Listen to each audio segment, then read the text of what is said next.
जाएंगे तो वक्त बताएगा मौत किन की है।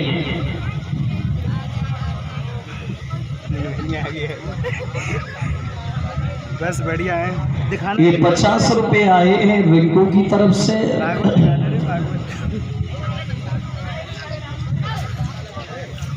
रोते हैं तो हंसने का पैगाम नहीं मिलता।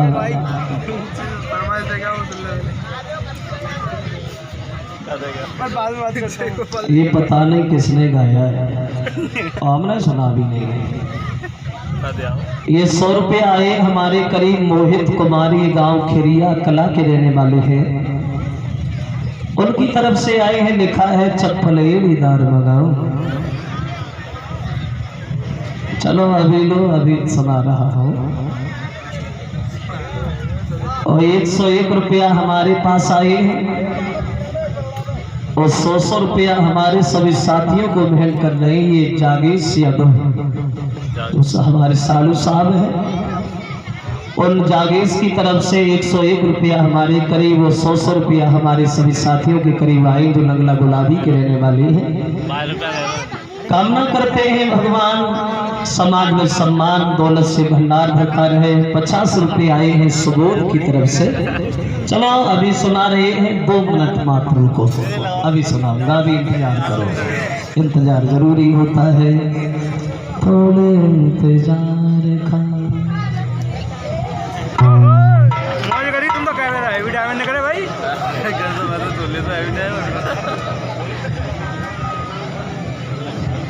अब इधर भेज दिया है। धनुष की तैयारियां होने लगी मथुरा में। अक्रूर नंद बाबा से मिले हैं तो नंद बाबा भैया बलराम ग्वाल बाल चले हैं रथ पे सवार होकर के मथुरा के लिए। यशोदा रोने लगी, जा रही हो श्याम? बोले हाँ मामा ने बुलाया है, धनुष यज्ञ हो रहा है, कल रुकेंगे परसों आ जाएंगे। रोने की क्या बात है मैया, परसों आऊंगा। अब यशोदा रोती है तो यशोदा को कन्हैया समझाने लगे हैं, मैया जो तूने हमारे साथ किया है किन शब्दों में वर्णन करूं। दिन रात बिराने उल्हाने सहे और तो नेक निठुरता धारी, वो हमारी हट हेट सुनी जितनी वो तितनी सुन सके न से सपुरारी। वो 7 जन्म धरे तो न मिले वो मोसो ललिका तो सी महतारी। बोले परसों आऊंगा माँ, परसों आऊंगा।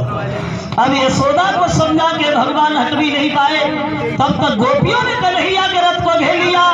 अब राधा फटी फटी आंखों से कन्हैया की तरफ देखती रह गई। आंखों ही आंखों में कन्हैया से सवाल कर दिया, कहाँ जा रहे हो श्याम? तो राधा से कन्हैया बोले, ओरी राधा मथुरा नगरी नाथ री परसों ही लौट के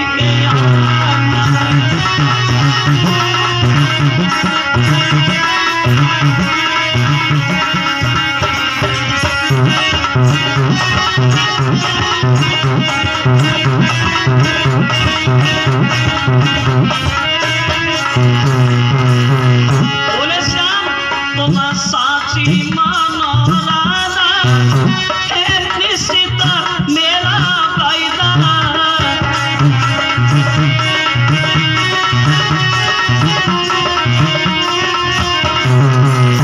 तुम साची मानो राधा है निश्चित मेरा वायदा।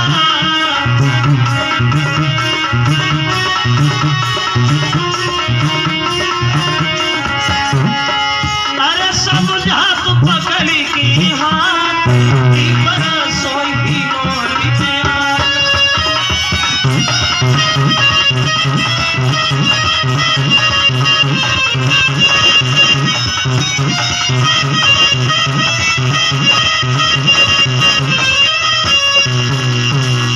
मथुरा जा रहा हूँ, मामा ने बुलाया है, कल रुकेंगे परसों आ जाएंगे। रोका को रही है कहने लगी है श्याम अब तुम नहीं आओगे, क्योंकि तुम्हारा दिल उब गया है इस वृंदावन में रहते रहते, अब तुम्हें अच्छा नहीं लगता है कन्हैया। अगर ये बात हमें पहले पता होती, तुम मोम भी हो और तुम पत्थर भी हो, तो हम तुमसे कभी दिल ही नहीं लगाते। अगर मुझे ये खबर पहले होती, एक बात बताओ श्याम, क्या जाने से पहले तुम एक बार मुझसे मिल नहीं सकते थे? क्या जाने से पहले तुम एक बार मुझसे ये नहीं कह सकते कि मैं मथुरा जा रहा हूँ? और ये सब तो कहने के बाद कि रोई गई राधा सुकुमारी, कोई पकड़ी श्याम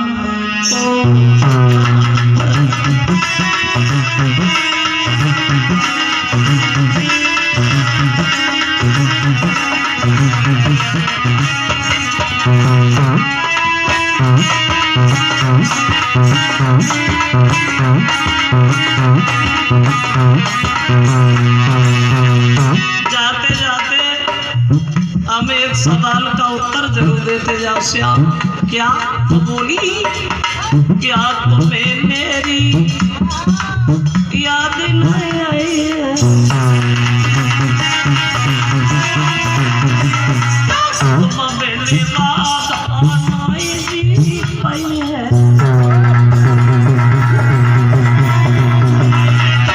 बिना तुम्हारे खाना खाइए कछो बोलो तकारी, कोई पकड़े श्याम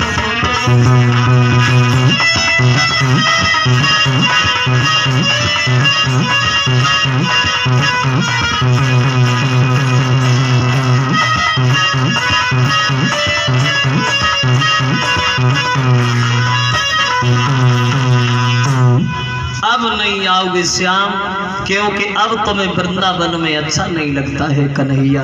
बोली वहाँ ज्ञान ध्यान धारी ओ पंडित अनेक रहे, वो यहाँ ग्वाल बाल और गोपियाँ गमार ने, वो जहाँ साग बथुआ को सो फूवरियन के हाथ को, और वहाँ सुंदर भोजन बनाती सुंदर नारी है, और जहाँ घास फूस की झोपड़ियन में रहनो पड़े, और वहाँ उन अमीरन के अटा और अटारी है। निकल रही हो बिहारी जहाँ रहबे की इच्छा तुम्हारी, और मोई भूले मती जइयो मैं तो प्रेम की पुजार ने।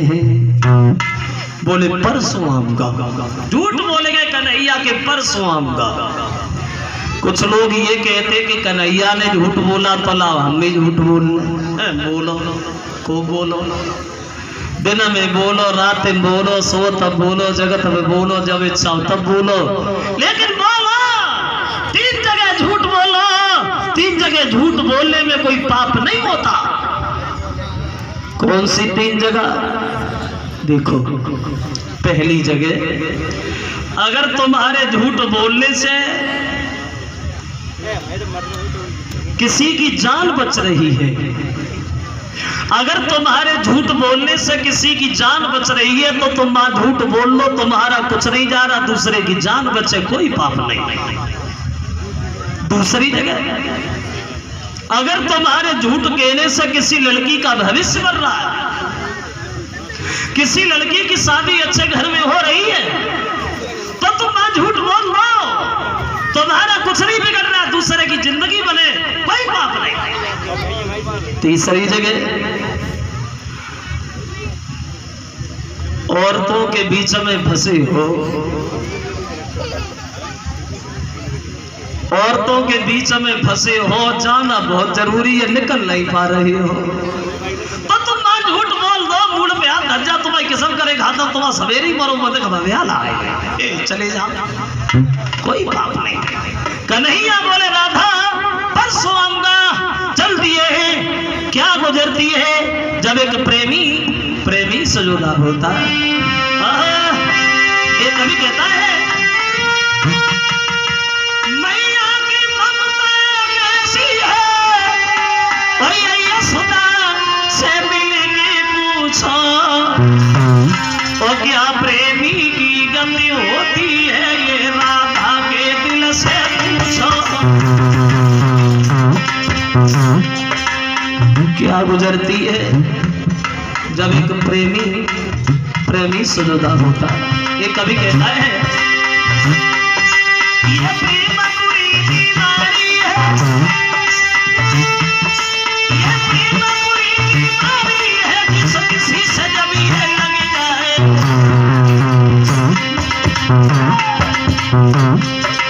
तो खाना पीना की कौन कहे है, नींद हराम भी हो जाए।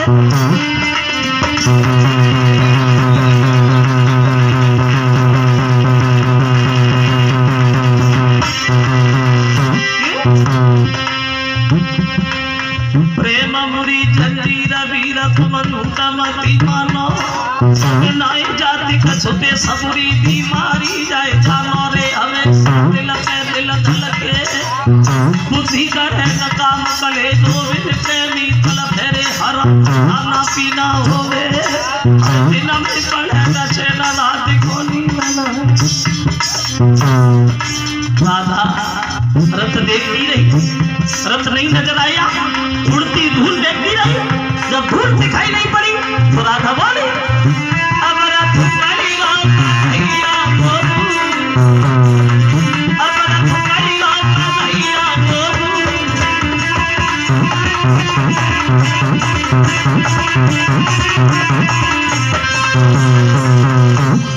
गोपियां इधर राधा को समझा रही है, रोए नहीं राधा, परसों की कह के गए श्याम झूठ नहीं बोलेंगे, आएंगे राधा तसल्ली धारण करो। इधर तो गोपियां राधा को समझा बुझा के घर ले आई और उधर ही सब लोग वृंदावन के कंस के फूल बाग में पहुंच गए, गांव से बाहर मथुरा से दूर। तो नंद बाबा बोले हे श्याम अब तो शाम भी हो गई है, काम करो यही रात में रुकेंगे, सवेरा होगा तब चलेंगे मथुरा देखने। कन्हैया बोले बाबा नहीं हम तो अभी जाएंगे, ये मथुरा बड़ा सुंदर लग रही है बाबा, अभी मथुरा देख के आ रहे हैं। तो नंद बाबा बोले पागल हो श्याम, कंस तो गलत है ही लेकिन उसके साथी भी गलत हो गए, बिना बात के झगड़ा करना लड़ाई करना इन लोगों की आदत में है मोहन, नहीं जाओगे झगड़ा हो जाएगा किसी से। कन्हैया बोले बाबा मैं झगड़ा नहीं करूंगा, कसम खा रहा हूं बहुत जल्दी दूरी दूर से देख के चला आऊंगा। दूरी ही दूरी से बाबा जी हम नगर देवी भरी आई, स्वागत तुम्हारी खाई रही ना कोई उल्हानो नहीं है।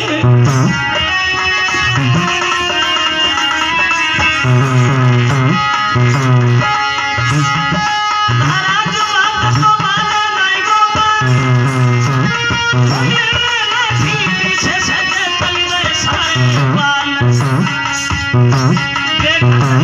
मथुरा नगरी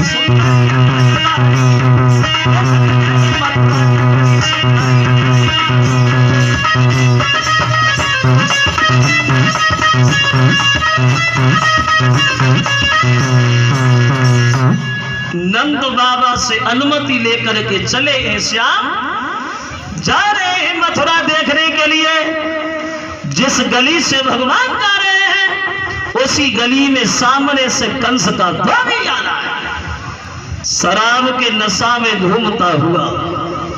कहूं 4 बजो चलो जा तो है, कहूं 12 बजो चलो जा तो है, ब्रेक लगे तो लगे न सीधे दीवार नहीं लगे। कन्हैया पास में गए, बोले धोबी भैया हमारी तरफ देखो। धोबी बोला बड़े सुंदर हो तुम्हारी तरफ देखो, किन देखा है जानते नहीं कंस के धोबी अनोला। कन्हैया बोले धोबी भैया तो कंस के मेहमान तो हम भी है। धोबी बोला कंस के मेहमान तुम भी हो तो क्या उठा के सर पे बिठा लूं।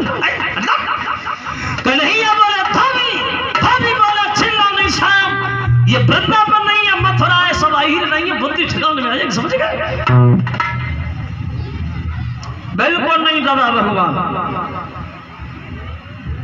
और दबे का शराब की नशा में, और ये दवा कोई दबने वाली थोड़ी है। क्षमा करें इतनी भीड़ में कभी कोई भाई लोग पी लेते हो, और हमें मालूम है तुम्हारे गांव में तुम्हारे क्षेत्र में पीना तो बहुत दूर कोई इसकी तरफ देखता भी नहीं होगा, कोई नहीं।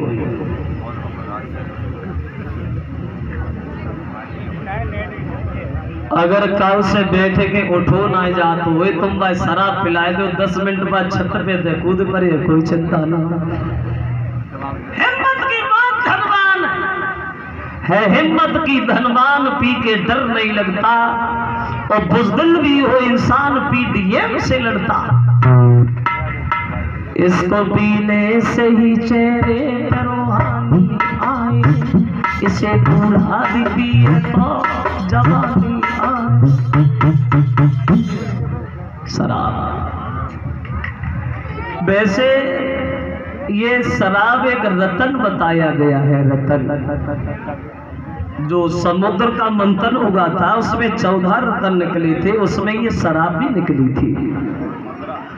लेकिन ये ऐसा रतन है जो हर आदमी को पतन की ओर खींच लिए जा रहा है। और ये शराब इतनी अच्छी है, हर आदमी को बराबर ही मानती है, कंबल किसी को नहीं मानती। विद्वान पिए तो नशा, ज्ञान पिए तो नशा, पहलवान पिए तो नशा, कमजोर पिए तो नशा, मेहतर पिए तो नशा, ब्राह्मण पिए तो नशा, यानी सबको बराबर मानती है, बिल्कुल छोटा बड़ा नहीं मानती। वैसे शराब पीने से नुकसान कम है, फायदा ज्यादा है। नुकसान नहीं बताऊंगा, नुकसान बताते तो लोग नाराज हो जाते, तो हम काहे को बताएं भैया नुकसान, फायदा सुनो। कितने फायदा है? देखो, सबसे बड़ा फायदा शराब पीने से है शरीर के लिए। ये शराब शरीर को बहुत फायदा करती है, क्योंकि ज्यादा शराब पीने वाले आदमी के ऊपर कभी बुढ़ापा नहीं आता, बुढ़ापे का कष्ट महसूस नहीं होता, जवानी में चला जाता है। चलो काहे को घेरा लगाए, मेरा मतलब नहीं।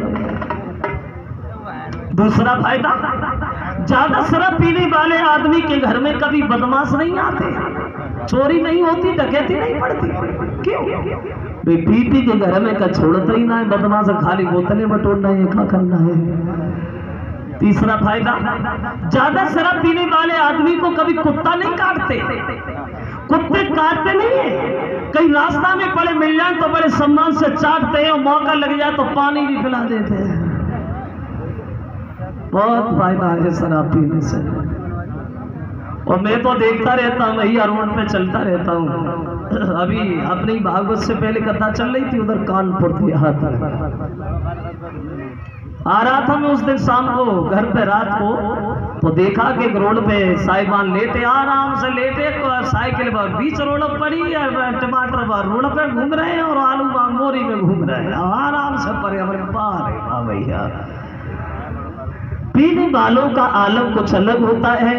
एक दिन हमने खुद सोचा, एक गीत गाया था हमने कुछ दिन पहले कैसेट में, मेरी बुद्धि में एक बात आई, जो लोग शराब ज्यादा पीते हैं उनके लिए है दारू की भरमार, अपनी गली गाओ हिंदुस्तान हमारो, दारू की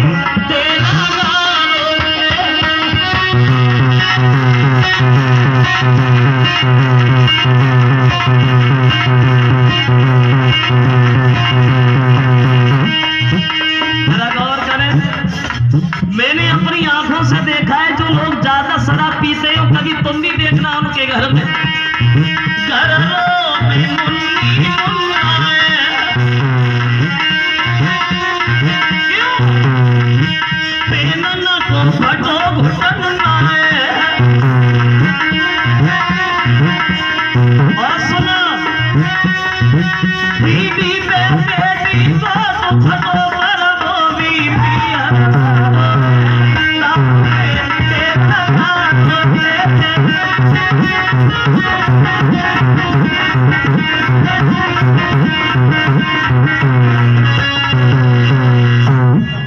भगवान बोले, धोबी भैया वस्त्र तो देकर के ही जाओगे। धोबी वाला सुना, घनश्याम राजा के कपड़ा पहनोगे, चेहरा देखा इसी साल। और बोला,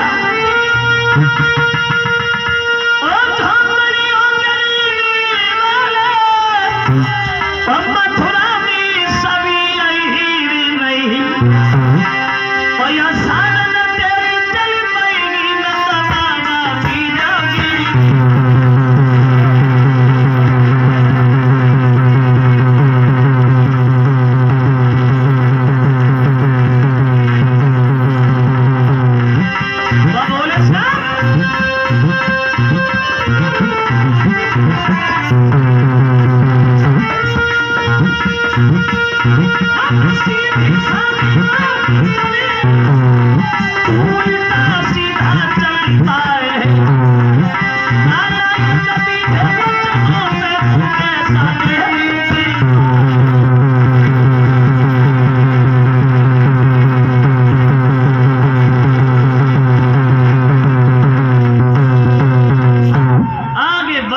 भगवान ने धोबी के गाल पे तमाचा दिया, पछाड़ खा के धोबी जमीन पे गिर गया। तड़पते तड़पते उस धोबी का प्रणाम तो हुआ है वहां। ये वही धोबी था सुखदेव समझा रहे हैं जो सीता को दोबारा वनवास कराया था।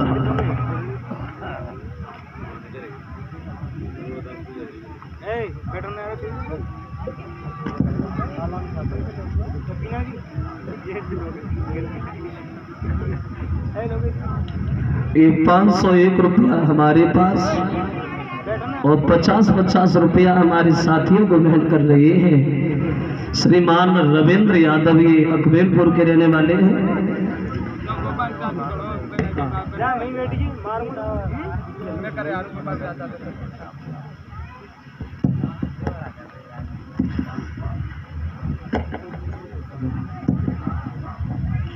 और रविंद्र की तरफ से जो रिश्ता में हमारे फूफा जी लगते हैं जो कमेलपुर के रहने वाले हैं 501 रुपया हमारे करीब 50-50 रुपया सभी साथियों के करीब आए हैं। भगवान सुख शांति प्रदान करता रहे, दौलत से भंडार होता रहे।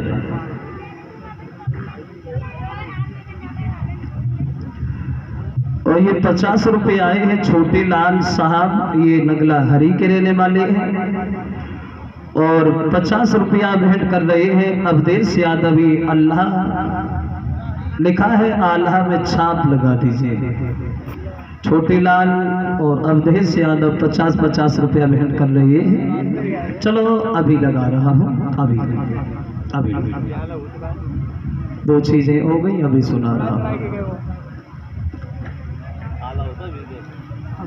ला सुनाई नहीं किला। पहले ये देखें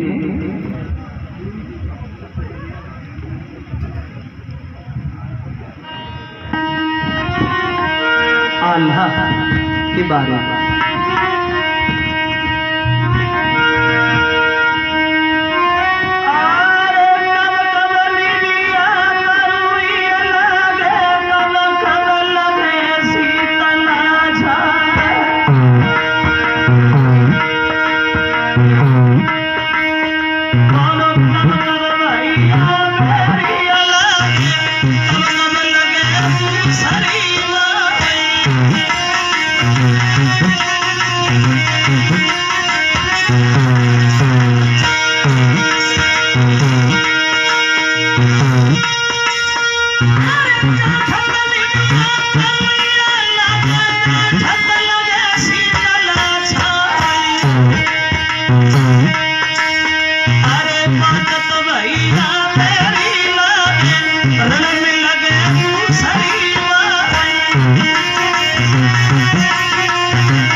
खैर चलो आओ एक लाइन ये और सुनाऊं, चप्पल एड़ीदार मंगाऊंगी बहुत जगह। एक पढ़ी लिखी लड़की की शादी बिना पढ़े लिखे लड़का के साथ हो गई। तो एक दिन भगिया के पे पति पे दौर परी, बोले ऐसे नहीं रहूंगी। कैसे रहोगी? तो लड़की अपने मन की बात अपने पति से कहती है, सुनो,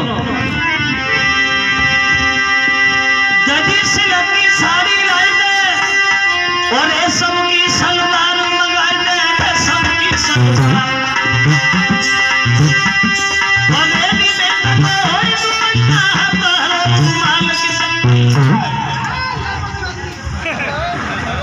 बोली कि चप्पल एड़ी दार मंगाऊंगी।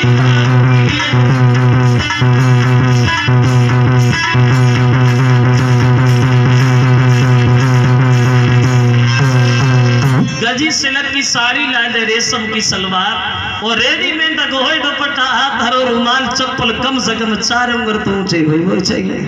किसान बोलो कोई बात नहीं, अगर हमें नहीं पता है तो किसी लड़के को ले जाएंगे, पढ़े लिखे को ले आएंगे। लड़की बोली हमें कहा, सुनो, बढ़िया से एक क्रीम पाउडर साबुन लक्स मंगाओ।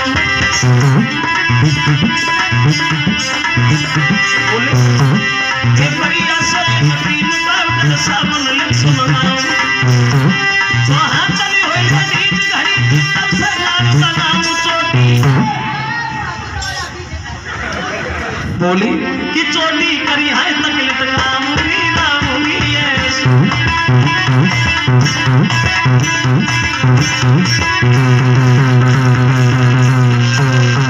किसान बोलो देख मेरी बात सुनिए, मुझसे कुछ नहीं होगा भैया, मैं तो इस लायक काम में बिना पढ़ा लिखा आदमी मैं कुछ नहीं कर पाऊंगा। लड़की बोली चुपचाप खड़े रहा, बीच में डिस्टर्ब नहीं।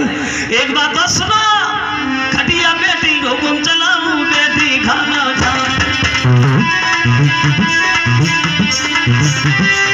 खटिया बेटी हुकुम चलाऊं, बेटी खाना खा।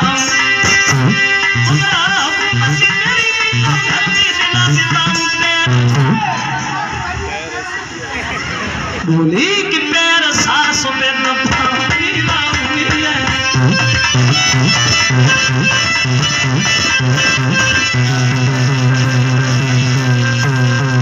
जो जब बात सुनी तो किसान को गुस्सा आ गई, भगिया के दौरे पर हो। देख तू बोली, मैं नहीं बोला, मैं बोला, तू सुन कैसे रहेगी? बोले सुनो, मेरे साथ जो रहना चाहे अपन जा नारी किसान रानी बन जा नारी किसान।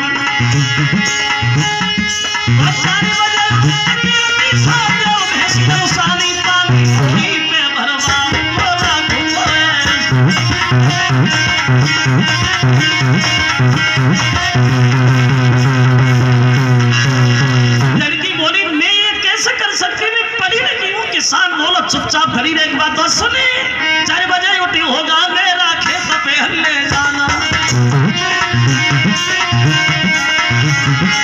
4 बजे उठी होगा मेरा खेत पे हल्ले जाना। 8 बजे से पहले लड़की उड़ाना खाना।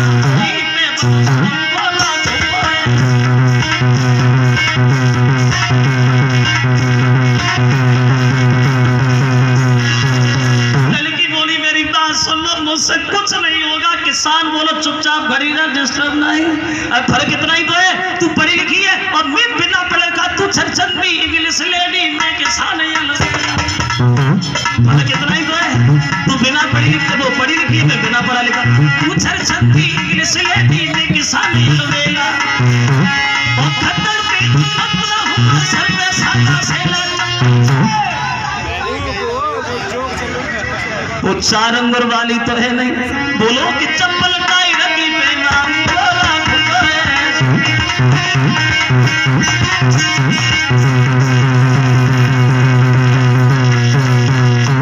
खैर चलो आओ आगे बढ़े। आगे बढ़ गए, कंस के दर्जी से